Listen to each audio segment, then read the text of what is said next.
بسم اللہ الرحمن الرحیم۔ سید اقتدار علی خان، آپ میرا چینل دیکھ رہے ہیں سورہ نجم، اور کمنٹس سے ضرور بتائیے گا کہ یہ ویڈیو آپ کو کیسی لگی۔ آج کے سرنامہ کلام کے لیے جو لفظ منتخب کیا ہے میں نے وہ ہے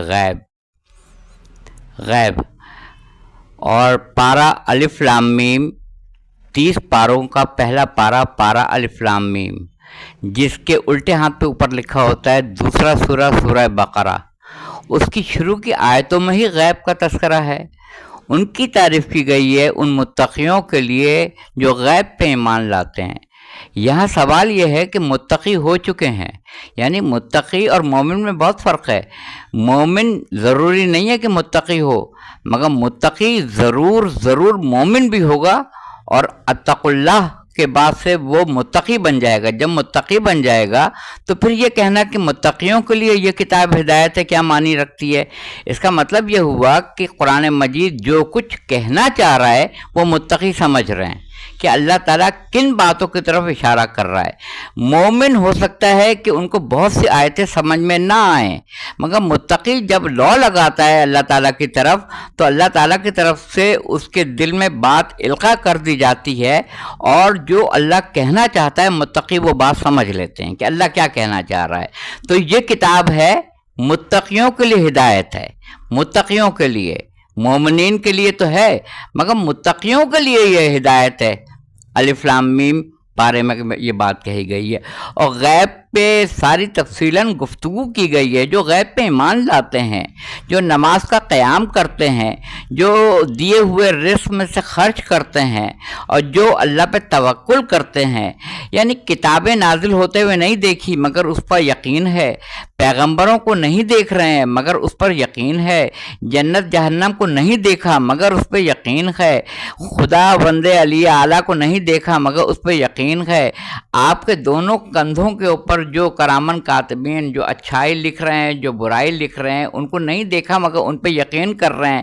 ہم نے کوئی متنفس ایسا نہیں بھیجا ہے جس کے آگے پیچھے نگہبان نہ مقرر کیے ہوں، قرآن مجید کی آیت ہے۔ اور آپ جانتے ہیں میں بغیر پڑھے ہوئے گفتگو کرنے کا عادی نہیں ہوں۔ آپ مجھ سے اسکرین شاٹ مانگیں گے میں وہ بھی آپ کو پرووائڈ کروں گا۔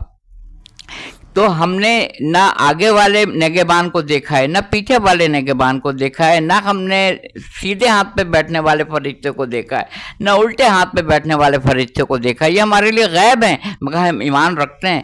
ہم نے نبیوں کو نہیں دیکھا مگر ہم ایمان رکھتے ہیں۔ ہم نے جنت جہنم کو نہیں دیکھا ہے مگر ہم ایمان رکھتے ہیں۔ ہم نے پروردگار عالم کو نہیں دیکھا، کائنات میں کس نے دیکھا ہو، مگر وہ اس غیب پہ یقین رکھتے ہیں۔ فرشتوں کو نہیں دیکھا مگر یقین رکھتے ہیں۔ تو پہلے ہی پارے میں یقین کے اوپر گفتگو ہو رہی ہے۔ تو پھر مجھے یہ کہنے کی اجازت دیجیے کہ شیطان کو اللہ تعالیٰ نے سورہ یاسین میں عدو مبین کہا ہے، جو تمہارا کھلا ہوا دشمن ہے۔ کھلا ہوا تو کیا کسی نے دیکھا ابلیس کو؟ کسی نے شیطان کو دیکھا؟ نہیں دیکھا، مگر اللہ کہہ رہا ہے عدو مبین ہے، مبین واضح روشن کھلا ہوا۔ دیکھا کسی نے؟ نہیں دیکھا۔ تو شیطان تو عدو مبین ہو سکتا ہے، تو کوئی ہادی جو ہے وہ مبین نہیں ہو سکتا ہے؟ ہادی برحق کوئی اللہ تعالیٰ عادل ہے، برائی پہ اکسانے والا تو موجود رکھا مگر ہدایت دینے والا نہیں رکھا ہوگا۔ تو اسی لیے ایک امام کو، 12ویں امام کو، جن کو ہم قائم آل محمد کہتے ہیں، جن کو امام عصر کہتے ہیں اجل اللہ تعالیٰ فرجہ کو، جن کو بقیت اللہ کہتے ہیں امام زمانہ اجل اللہ تعالیٰ فرجہ کو، جو شریک القرآن بھی ہیں اور جو امام حاضر و ناظر بھی ہیں، جن کے لیے امام مہدی اجل اللہ تعالیٰ فرجہ، وہ 12ویں امام جو پردہ غیب میں ہیں، جب حکم الہی ہوگا تو وہ ظہور میں آئیں گے۔ جب وہ ظہور میں آئیں گے تو ان کے ساتھ ساتھ حضرت خضر علیہ السلام آئیں گے، حضرت عیسیٰ علیہ السلام آئیں گے۔ یہ یاجوج ماجوج کا جو تذکرہ ہے وہ سورہ انبیاء میں ہے کہ ہم قیامت سے پہلے ان کو ظاہر کریں گے، ہم قیامت سے پہلے زمین سے ایک جانور کو نکالیں گے، یہاں تک آیت موجود ہے۔ دجال آئے گا، یہ موجود ہے، سارا کچھ بیان کیا گیا ہے۔ تو ہادی جو ہدایت کرنے والا ہے وہ آپ کی نظروں سے اوجھل ہے، وہ بھی تو غیب ہے۔ تو اللہ پہلے ہی پارے میں کہہ رہا ہے جو غیب پہ ایمان لاتے ہیں۔ اگر اس پر بھی آپ ایمان نہیں لے کر آ رہے ہیں، سب کو مان رہے ہیں اور کسی ایک ایسی ذات کو جس کو آپ نہیں مان رہے ہیں، تو آپ کا ایمان راسخ نہیں ہے۔ مومنین وہ ہیں جو غیب پہ ایمان لاتے ہیں، متقی وہ ہیں جن کے لیے یہ قرآن ہدایت ہے۔ دیکھیے، مومن بہت بڑا اعزاز ہے، مگر متقی سپرلیٹو ڈگری ہے۔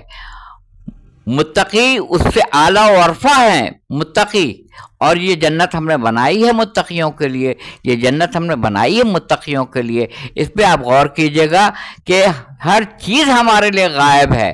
فرشتے ہمیں نظر نہیں آ رہے، نگہبان آگے پیچھے ہمیں نظر نہیں آ رہے ہیں، کتابیں نظر نہیں آئی ہیں، ملائکہ نظر نہیں آ رہے ہیں۔ اللہ تعالیٰ کی ذات خود غائب میں ہے، جو ظاہر بھی ہے اور جو مخفی بھی ہے۔ تو اس پہ آپ اپنی رائے دیجیے گا، کمنٹ سیکشن میں بتائیے گا کہ یہ ویڈیو آپ کو کیسی لگی۔ وآخر دعوانا الحمدللہ رب العالمین۔